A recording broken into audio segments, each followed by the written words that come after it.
Kazuya adalah seorang pemuda yang di malam itu melihat dua gadis sedang berada dalam bahaya. Melihat seorang pria yang akan menyerang mereka, Kazuya dengan cepat berusaha untuk menolong mereka.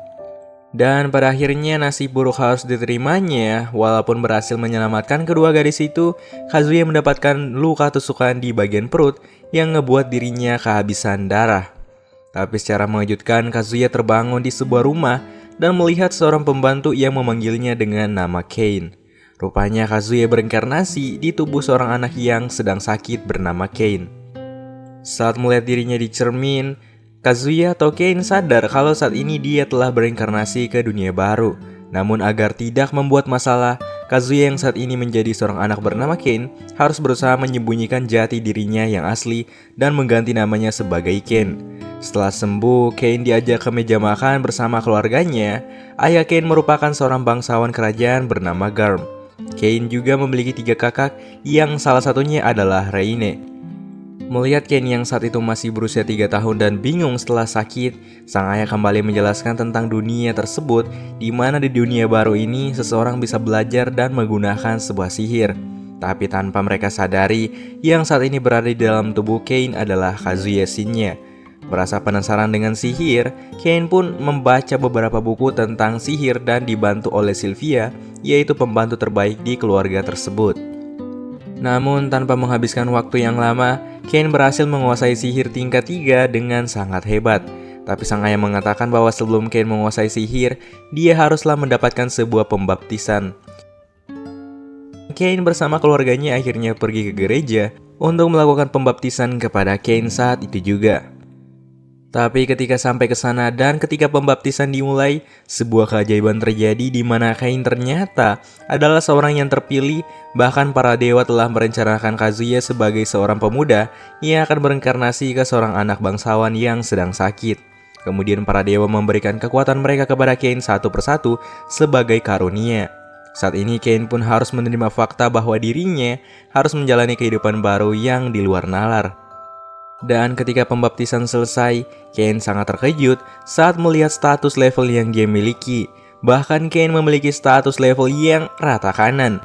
Dan Kane menjadi manusia terkuat yang baru berusia 5 tahun. Saat kembali ke rumah, sang ayah pun meminta Kane untuk menunjukkan status kekuatannya. Dan saat dilihat, semua orang terkejut karena Kane memiliki status yang sangat sempurna. Melihat hal itu, sang ayah menyarankan kepada mereka untuk menutup mulut tentang kekuatan Kane yang begitu besar. Karena jika diketahui oleh orang banyak, maka Kane akan dalam bahaya. Setelah mendapatkan kekuatan yang sangat hebat, Kane pun mencoba kekuatannya di depan rumah ketika malam hari. Tapi saat itu dia malah salah menggunakan sihir yang malah ngerespawn sebuah monster ogre besar. Namun dengan kekuatan pembalik, Kane dapat menyerap monster itu dan masuk ke dalam dimensi sihirnya. Pada akhirnya saat ini Kazuya harus menjalani kehidupan baru sebagai seorang anak bangsawan dengan kekuatan yang sangat besar bernama Kane. Keesokan harinya karena melihat potensi dari Kane, Garm pun bertanya bahwa Kane akan menjadi apa suatu hari nanti. Kane pun menjawab kalau dia memilih untuk menjadi seorang petualang. Setelah itu sang ayah memanggil 2 sensei kepada Kane. Kedua sensei itu bernama Nina dan Millie. Singkatnya, Millie adalah seorang petualang dan Nina adalah seorang elf yang sangat jago sihir. Tugas mereka di sini adalah akan mengajarkan Kane untuk melakukan beberapa teknik dasar agar Kane bisa melawan monster suatu hari nanti. Karena untuk melawan beberapa monster membutuhkan kekuatan sihir dan teknik berpedang yang hebat. Tapi ketika pelajaran pertama dimulai, Kane sudah menunjukkan kekuatan yang di luar nikah. Bahkan dia berhasil mengalahkan Millie ketika berpedang. Lanjut mereka akan menguji Chain pada tes sihir, tapi rupanya Chain punya mana yang sangat banyak hingga ngebuat Nina kagum dengan kekuatannya. Dan agar Kane bisa semakin berkembang, mereka harus membawa Kane ke hutan monster agar melawan beberapa monster di sana, karena Kane rupanya tidak lagi membutuhkan pelajaran dasar. Singkatnya mereka pun sampai ke tempat hutan monster, tapi ketika sampai ke tempat tersebut, lagi-lagi Kane mampu mengalahkan beberapa monster kelinci yang mencoba menyerang mereka. Tapi saat ingin masuk ke dalam hutan untuk melawan lebih banyak monster, Millie dan Nina melarangnya karena di dalam monster tersebut akan ada banyak monster dengan kekuatan yang sangat hebat.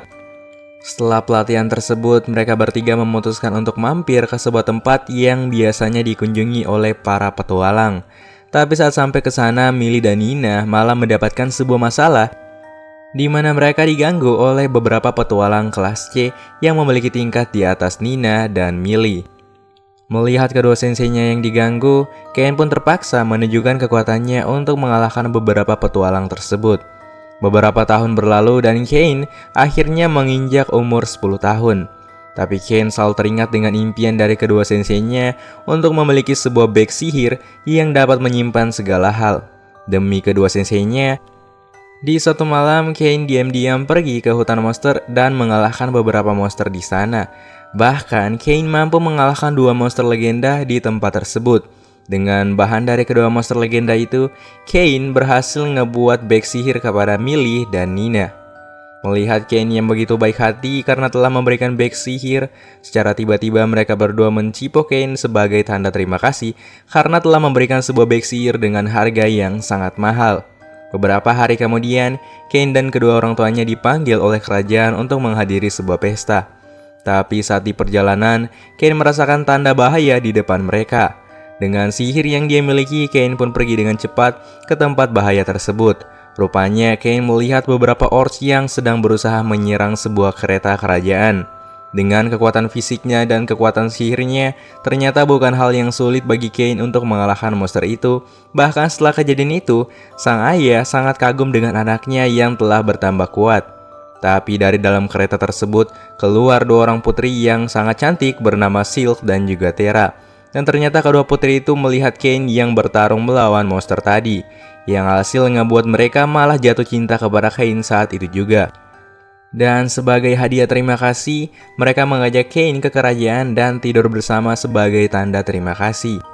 Setelah melakukan perjalanan yang jauh, Kane akhirnya sampai ke kerajaan yang lantas disambut oleh beberapa penjaga yang kuat di sana. Dan ketika bertemu sang raja, Kane mendapatkan sebuah hadiah yang sangat besar setelah menyelamatkan putri dari sang raja. Di mana hadiah yang akan diterima Kane adalah menikah dengan Silk dan juga Terra yang merupakan anak bangsawan di sana, sekaligus Terra yang merupakan anak dari raja tersebut. Kane bahkan saat itu langsung ditunangkan oleh sang raja. Melihat hal itu, semua orang di pesta tersebut menjadi sangat kagum dengan kekuatan yang Kane miliki. Tapi ada seorang bangsawan yang rupanya bernama Cordino yang nampaknya sangat tidak suka dengan hadiah yang diberikan kepada Kane. Bangsawan itu nampaknya sangat iri kepada Kane yang telah menerima hadiah sebesar itu ketika berusia 10 tahun. Beberapa hari kemudian, Kane kembali bertemu para dewa. Melihat Kane yang semakin besar dan berkembang, para dewa memberikan Kane sebuah misi baru di mana Kane harus ngebuat permainan yang dapat menghibur mereka. Setelah mendapatkan misi itu, Kane lantas menuju ke tempat seorang yang hebat dalam membuat game sederhana. Di sana ia pun menyuruh pria tersebut untuk ngebuat sebuah game yang mirip dengan catur. Dengan senang hati, pria tersebut akan ngebuat game tersebut kepada Kane. Beberapa waktu berlalu dan game tersebut akhirnya selesai. Setelah itu, Kane pun kembali menuju istana dan memberikan game atau permainan yang telah dia buat kepada sang raja untuk mencobanya. Dia juga berharap semoga para dewa sangat suka dengan permainannya tersebut. Ketika berada di istana yang saat itu sedang mengadakan pesta, Kane tak sengaja bertemu dengan Silk yang lantas mengajak Kane untuk minum bersama. Tapi dari kejauhan datanglah beberapa anak yang merupakan anak bangsawan Cordino. Melihat Kane yang dekat dengan Silk membuat mereka merasa sangat iri dan cemburu. Mereka pun mengajak Kane untuk buy one menggunakan kekuatan sihir.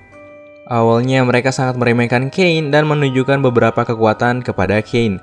Tapi ketika Kane ingin menunjukkan kekuatannya, Silk pun menahan dan mengatakan kepada mereka bahwa Kane sebenarnya adalah Baron atau calon petualang yang telah menyelamatkan kedua tuan putri dari serangan puluhan orc. Mendengarkan hal itu lantas membuat mereka menyadari kalau Kane saat ini adalah bocah yang selalu dirumorkan telah mengalahkan ratusan monster di usianya yang baru 10 tahun. Mendengar hal itu membuat anak-anak tersebut menjadi kabur dan meninggalkan Kane dan Silk. Tak lama Kane kembali dipanggil oleh sang raja yang rupanya game yang dibuat oleh Kane sangat disukai oleh semua orang di sana. Berkat hal itu, Kane diberikan sebuah hadiah berupa sebuah mansion di tengah hutan oleh sang raja. Tapi walaupun mendapatkan sebuah hadiah mansion bekas, Kane sangat bersyukur dengan hadiah tersebut. Dan ketika sampai ke mansion itu, Kane melihat sebuah mansion yang sudah hancur dan sangat tua. Tapi dengan mana dan sihir yang dia miliki, Kane menggunakan sihir pembersih untuk membuat mansion itu kembali seperti baru. Tapi Kane pun lupa dan baru sadar kalau kedua kakaknya akan segera datang dari luar kerajaan. Ketika pulang, Kane bertemu dengan kedua kakaknya bernama Alex dan juga Jean Silverford. Singkatnya, setelah mendengarkan berbagai berita tentang Kane, kedua saudaranya tersebut sangat bangga kepada Kane yang telah berkembang begitu pesat. Dan untuk hal itu, mereka harus merayakan sebuah pesta di mansion baru milik Kane. Namun rupanya Kane masih bingung karena dia selama ini kan belum pernah membuat pesta sebelumnya. Tapi berkat beberapa pembantu NPC-nya, Kane berhasil mengatur rencana untuk ngebuat pesta di mansion barunya. Dengan menggunakan beberapa undangan, Kane berhasil mengundang setiap bangsawan yang ada di kerajaan tersebut, termasuk sang raja. Yang bahkan Cordino pun ikut datang di pesta itu. Tapi ketika sampai, Cordino selalu berusaha mencoba mencari sisi buruk dari setiap pesta milik Kane. Namun setelah mencoba beberapa makanan di sana, Cordino sangat terkejut karena ternyata semua makanan di pesta tersebut sangatlah enak. Tapi karena terus menjelekan Kane, sang raja akhirnya turun tangan kepada Cordino yang telah berani macam-macam dengan Kane yang akan menikah dengan anaknya. Mendengar hal itu ngebuat Cordino langsung tobat dan memutuskan untuk tidak lagi mengganggu Kane. Beberapa tahun setelah sinnya Kazuya bereinkarnasi menjadi Kane, Kane akhirnya akan mengikuti sebuah pelatihan kerajaan di mana dia akan berlatih menggunakan pedang untuk melawan para monster. Tapi saat berada di sana, Kane malah diremehkan oleh beberapa pendekar pedang di sana. Namun saat pertarungan dimulai, Kane dapat mengalahkan salah satu pendekar pedang yang sangat mudah. Dan dari kejauhan secara mengejutkan datang seorang elf cantik yang ternyata merupakan kapten dari para pendekar pedang di kerajaan tersebut. Tapi setelah mendengarkan fakta bahwa Kane adalah seorang anak yang telah mengalahkan ratusan monster di usianya yang baru menginjak 10 tahun, membuat Kapten Tifanna tersebut menantang Kane untuk melawannya. Rupanya Tifanna sangat terobsesi dengan orang-orang yang kuat. Pertarungan pun dimulai dan sangat sengit. Tapi berkat kekuatan dan kelincahannya, Kane bisa mengalahkan pendekar pedang terkuat di kerajaan itu. Melihat hal itu lantas ngebuat Tifanna sangat suka dengan Kane dan malah mengajak Kane menikah saat itu juga. Bahkan Tifanna mengajak Kane untuk menemui sang raja demi meminta restu kepada keluarga. Tapi ketika sampai ke sana, Tifanna mendengar fakta bahwa Kane ternyata telah dijodohkan oleh anak sang raja. Mendengar hal itu bukannya down, Tifanna malah semakin bersemangat untuk menikah dengan Kane nantinya. Di hari itu pun Tifanna pergi untuk bertemu ayahnya dan meminta restu. Sementara itu, ketika melihat Kane yang berhasil mengalahkan Tifanna, keluarga kerajaan semakin penasaran dan curiga kepada Kane. Setelah Kane kembali, sang raja pun penasaran dan tidak bisa menahan hasratnya lagi. Dia pun bertanya siapa Kane sebenarnya. Dan di saat itu juga Kane tak dapat menghindar dari pertanyaan itu. Dan pada akhirnya Kane harus menjawab pertanyaan walaupun mungkin kedepannya Kane berpikir kalau dia akan diusir dari keluarga kerajaan dan juga keluarganya. Karena selama ini Kane telah membohongi mereka di mana jati dirinya yang sebenarnya adalah sinnya Kazuya.